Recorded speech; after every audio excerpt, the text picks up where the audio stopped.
Hello po guys, good morning everyone. Again, this is Arman the Forester. Nasa mangrove areas po tayo. Ayun, good morning everyone. Shout out sa lahat po ng mga subscribers, members, and friends of Arman the Forester. Along the way, mega love shout out to everyone. Ngayon po is nasa paanan po tayo ng mangrove areas. Ano nga po ba yung mangrove areas? Yan po yung pag-uusapan natin ngayon sa ating vlog or content ngayon is sa Pilipinas po ay marami pong species ng mangrove areas.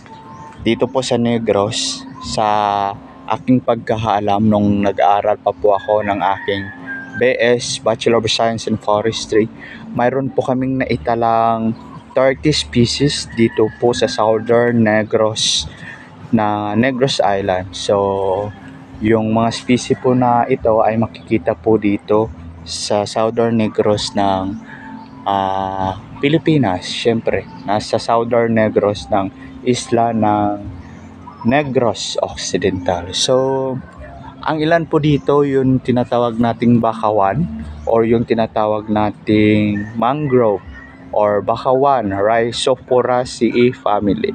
So, yung karakteristik po ng bakawan, ito po yung sinasabi nating bakawan. So, yung sinasabi po natin is ma-distinguish po natin na bakawan po sila dahil po sa kanilang root system.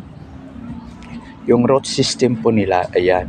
Kung nakikita nyo po yung root system nila is para po siyang anong pag-classify po ng mga root system nila. Yung tawag po sa kanilang root ay stealth root. Yung breathing organ po nila. So kung tingnan nyo, ito yung stem, ito yung roots. So yun po yung isa sa mga ma-distinguish po natin na bakawan po sila. So dito po sa area, mayroon po akong nakita dalawang species ng bakawan. Yun po yung bakawan babae at bakawan lalaki. 'Di ba? Hindi lang po tao yung may lalaki tsaka babae. Yung bakawan po or mangrove ay mayroon din po. Ito po, ayan po yung may bulaklak. Ito po ay bakawan lalaki. So, Rhizophora apiculata. Yung official scientific name niya is Rhizophora apiculata. Yung babae kasi is Rhizophora mucronata. So kung titingnan nyo po, paano po dadami yung mangrove or ang bakawan? Dadami po siya sa pamamagitan ng propagules. Ano po yung propagules? Yung propagules po, sanali, hahanap tayo ng propagules. Ayan, kung makikita nyo po yung stealth root niya, nakabitin po siya, pero doon po siya papunta sa kanyang branch. So yun po yun. Ito po'y ugat po ng mangrove po to. Yan po, kasi po ito po ay diretso dyan sa lupa para po dire-diretso siya. So ano po yung propagules? Yung propagules po yung nakalambitin na may bilog na brown. Yan po yung propagules.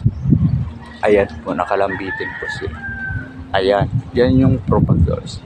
Yung propagules na po yan is yan po yung ginagamit or dyan po dadami yung mga mangrove areas.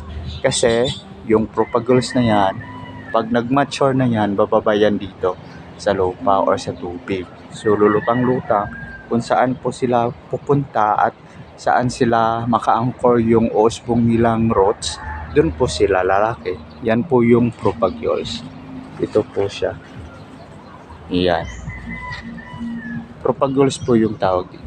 Sa ating mga forestress, di ba po, yung magpaparami sa pamamagitan ng seeds sa mangrove naman or sa bakawan, dumadami sila sa pamamagitan po ng kanilang propagules. Ito po yung parang lapis na matulis, pero hindi siya matulis at saka wala din po siya. Yan po yung propagules na aking sinasabi. So yun. Ano nga po ba yung kahalagahan ng mangrove areas or yung bakawan species? Una pong importance ng mangrove or Bakawan species is sila po yung nag-filter dito. Bali, filter area po sila ng ating karagatan. Kasi po kung inyo pong nakikita, ayan, maraming nakasampay na mga basura, sad to say, tsaka nakakalungkot. Ayan, mayroon pong mga basura. Yun yung nakakalungkot isipin, na kung yung karagatan natin at saka yung mga sapa natin is malinis lang sana, wala pong ganun.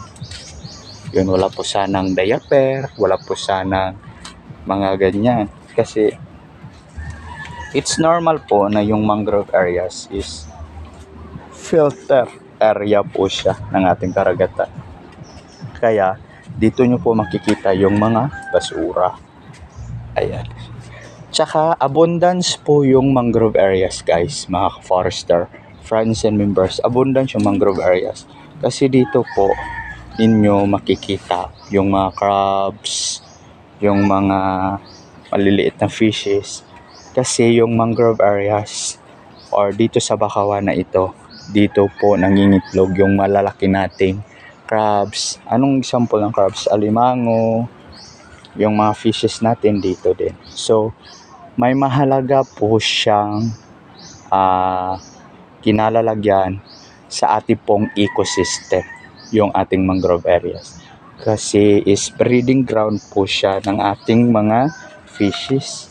Kaya sa mga nakikinig at nanonood kay Arman the Forester, sana po panatilihin po natin malinis ang ating kapaligiran.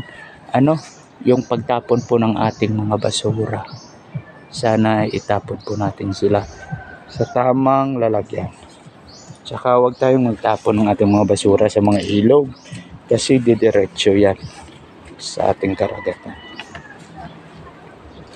Ayan po yung root system ng ating Bakawan. Ayan. Nung ako'y nag-aaral, maliliit pa ito, pero ngayon sobrang laki na nila. I think it's more than 15 years na yung ng mangrove na dito. Yung edad ng mangrove, it's 15 years na. Ito pong mga Bakawan is man-made po ito. Itinanim po ito na pusa ng mga fishermen. Kasi dito po is meron pong association ng fishermen sa lugar. Ito po yung lugar po namin. Lugar po kung saan po ako lumaki. Kaya alam ko po yung paghihirap at hard work, yung perseverance ng mga mangingisda dito. Kasi dati po is nawawash out po siya. Ngayon is sobrang malalaki na po yung mga mangrove areas. So ayun, guys, thank you so much. Sana po may natutunan po kayo ngayong araw kay Arman the Forester. Yung kanyang first love na ipakilala sa inyo, yung mga sarit-sarit puno na nandito po sa area kung saan po ako lumaki, yung aking hometown. Sa muli po, maraming salamat. Ito po muli ang inyong lingkod, Arman the Forester. Sa muli po nating pagkikita, iba pong area ating pupuntahan. Maraming salamat po sa pagmamahal. Kung hindi pa po kayo subscribe sa ating channel, please do subscribe, Arman the Forester, at huwag pong kalimutang i-bell ang notification para po updated po kayo sa susunod nating papupuntahan. Paalam po, I love you po sa inyo pong lahat.